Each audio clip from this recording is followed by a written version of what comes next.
he's a proven receiver in this league, obviously, and he's a playmaker. He's a guy that's going to, give us the ability to do a lot of things, and I know that we're excited about that. You had the feel that the team was working on the running game all week last week, and there weren't going to be a lot of opportunities. But just as an observer, were you happy to see the running game do what it can do? Absolutely. As a receiver, just understanding the game, it has to be a great balance. Some games you're going to have to throw the ball majority of the game. Some games you're going to have to run the ball, but at the same time, when you got that balance and running back into the second, third level, that's what you like to see. Do you feel like you and Josh, and you've had a taste of this in practice, right? But do you feel like you two guys will be good co-leaders of that wide receiver room? Yeah, we have to be. We're the only guys that's in the league. So, for us to step up, by example, or if the things need to be said, get them addressed, and moving forward, making plays.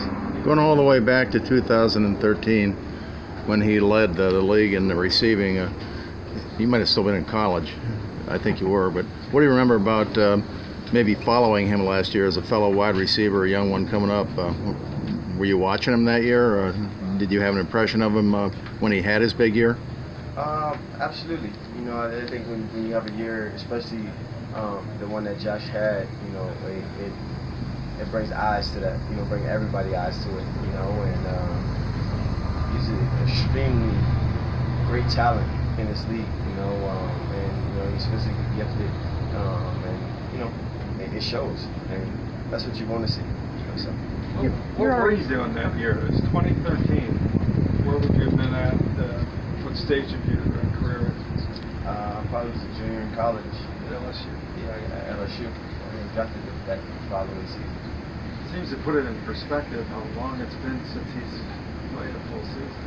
Yeah, and it's tough, and things happen, but it's a part of his story, it's a part of his journey, and that's what's going to make, that's what makes it even that greater, seeing how it turns out. I'm here, obviously, to support him, community and everything, but obviously, the ability that he has is unquestioned. Jarvis, we saw on Hard Knocks Todd Haley basically asking you to mentor Antonio Callaway, take him under your wing, move him into your house if you had to. So, tell us, are you doing that? How is that manifesting itself? It's a work in progress.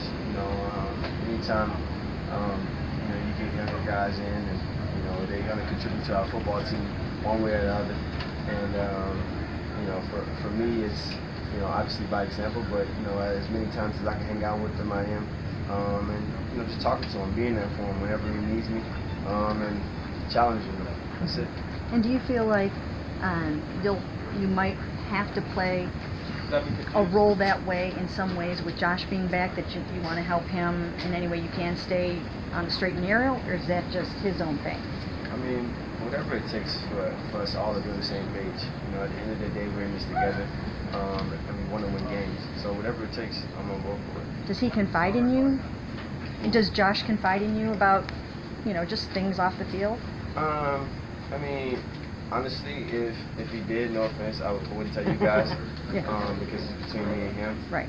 But I'm here for him at all times, and he knows that. Okay, if Gordon returns to form, you've seen Callaway, the way he's progressing, and Higgins progressing, and Ratley, and you. So how would you evaluate the receivers? This has been an annual weakness of this team long before you got here. Where does it fit now, do you think, receivers room? I think we're really strong. I think we challenge each other.